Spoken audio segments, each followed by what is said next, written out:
when the world is against you, when you got guys active that you can't even play.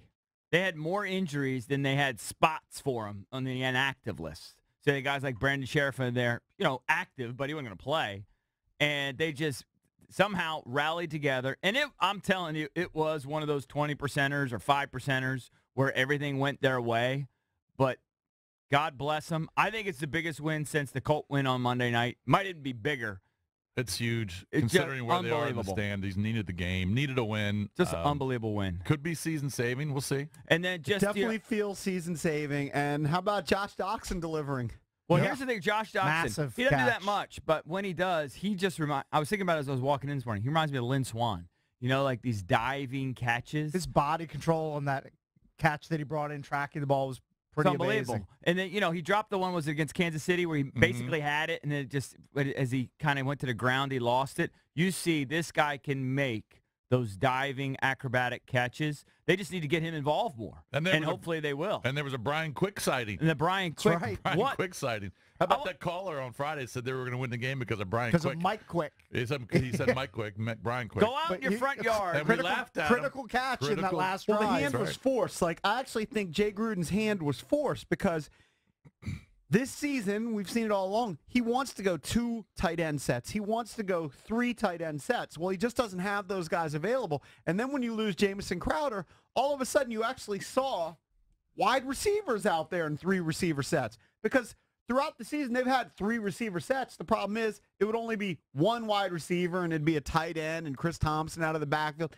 Even their empty backfields literally would have 1, maybe 2 wide receivers, and usually it was Jamison Crowder. And when you Here he was forced to throw out Terrell Pryor, who made a couple of nice catches, and a big pass interference call. He was forced to have Josh Doctson out there and Quick and Grant, and the receivers actually had a good game. Yeah, well, he was also forced to throw because they couldn't run, and you knew they wouldn't be able to run. Yeah, well, that's been a common theme over the last month, so he was forced especially. to throw. So if you you only have so many guys healthy and active, you got to throw to them. I'm not going to give them a hard time for the way they got there because I thought they utilized their best players. I mean, Vernon Davis and Jordan Reed, those were their best players. That's why they were out there over, Pryor towards the end there, and Quick and some of these guys in previous weeks. But yesterday they got the receivers involved. Kirk threw downfield, and you throw to your buddy a pass over the wrong shoulder. Start looking left and then have to flip your head and look the other way and try to catch it. That is not easy. Your buddy's going to bungle it every single time. That is not easy. I mean, that was an unbelievable catch. A lot of pros won't be able to make that adjustment. 2 really good catches in the final. A guy that hasn't seen really any time for him to make that play. Unbelievable. It's doubly impressive. Well, it was With the game on the line. It was a really fun game to watch too. I definitely thought they left too much time on the clock, by the way, when Rob Kelly. Absolutely. Along with everybody else. What do you do, though, in that situation? Of course, you have to try to score there. You can't just kneel on it. Yeah, you can't kneel on it. You have to score. You have to. Just hope that your defense you're not holds. playing the Colts. And they did. You're playing Seattle. You got to score there. And they did. They did an unbelievable job. It's definitely hairy, though. So I thought one of the Seahawks might come down with it. Oh, yeah. But D-Hall was right there and Thank wrestled God. the ball Well, away. the sack was humongous because they were 5 yards away from field goal range. Not that Blair Walsh was going to hit one because he had missed 3 field goals in the first half, but they were right there, close to field goal range. And I think it was McLean that got his fingertips on Russell Wilson to trip him up.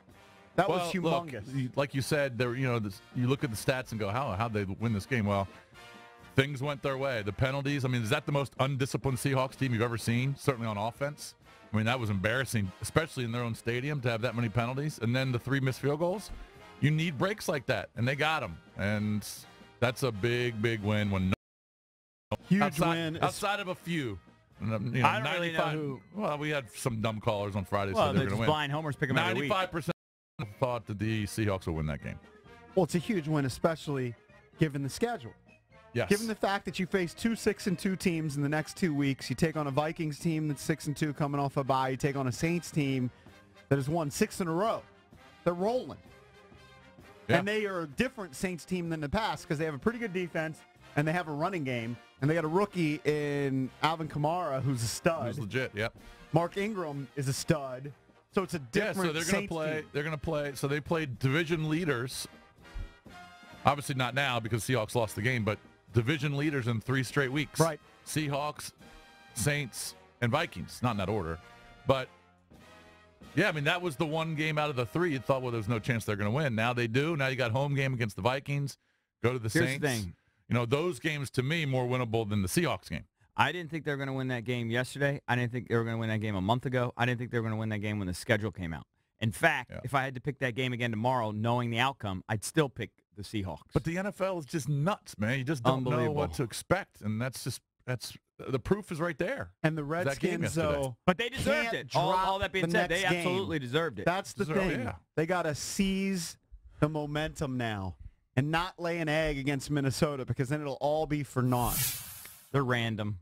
It's so random. They're probably going to lose. Not week to week. I actually would have picked them maybe against Minnesota had they lost. Now that they've won, now it's up in the air. Yeah, not sure where they're you're gonna random. pick. I mean, I hate to be that way, but that's just kind of how they are. But wow, just Chris Russell's got to be doing a dance, right?